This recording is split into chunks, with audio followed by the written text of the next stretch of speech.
AC and the furnace drain line can cause a big problem. If AC drain line clogs, the water can damage the ceiling, floor, even the furnace. If the furnace drain line clog, it can lock out the furnace and stop heating. That's why properly designed, installed, and maintained the drain line matters. It saves you thousands of dollars of water damage. In this short video, I will show you how I build this combo of AC and furnace, the drain line.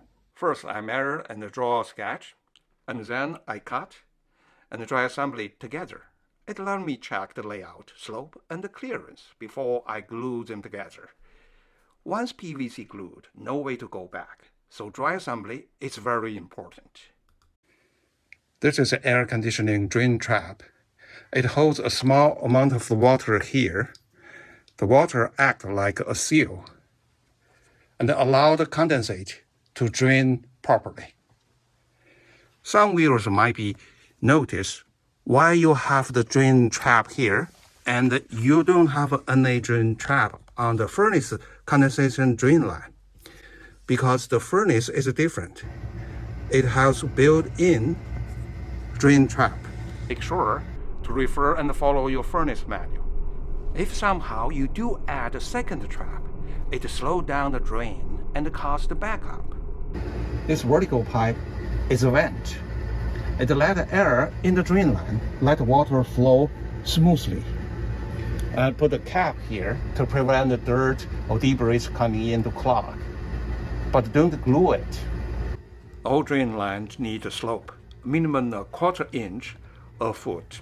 I aim for continuous slope with no low spot where the water can sit and grow algae.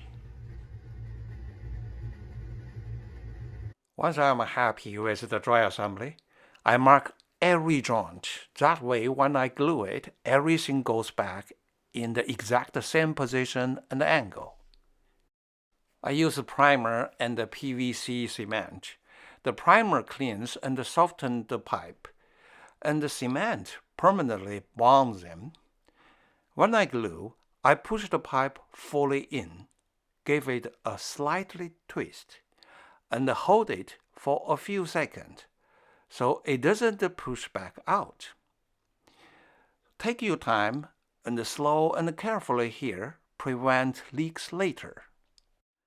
The trap is the last piece I glue on. Hold a few seconds. Use level to verify there's a slope there. After NA plumbing work, I always test it. I pour water into the AC drain and watch how it flows. I'm looking for a smooth flow and no backing up, and no leaks at NA joint. Next, I pour the water into the evaporator secondary outlet and make sure the water in the pan flow out smoothly. After this check, I'm confident the drain line works properly. The drain line needs maintenance. You can flush it with the warm water plus the vinegar or some baking soda, and you can declog it and reduce algae buildup. And this trap is easy to clean. And when I bought this kit, they have a brush. You can see, you can easily to go through here. Yeah, you can easily to clean this. And this clear the tube, you can easily to see it is something built up or the clog. I bought this easy trap, 3/4 inch condensate trap, overflow switch combo. I put the link in the description below. I also put a unit here so you can detach it and for easy to clean. I also put a piece of a clear vinyl tube here. The two functions for this here. One is detachable. The second is a function as the buffer or shock. So if you, without this, you have a rigid PVC pipe here, they can transfer the shock to the condensation pan here. You might be crack the condensation pan causing leak.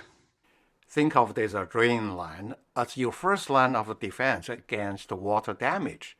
If you design layout, install, and maintain properly, you'll probably never have a problem. But if something goes wrong, this flow switch is your final line of defense.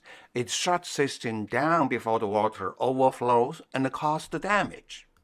Want to know how to install this float switch and hook up to the furnace? Hit this video.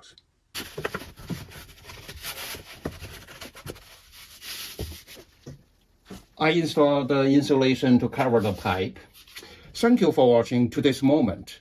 If you like this video, please hit the like button and subscribe. Also hit notification bell. You won't miss any new videos. Thank you. See you next time.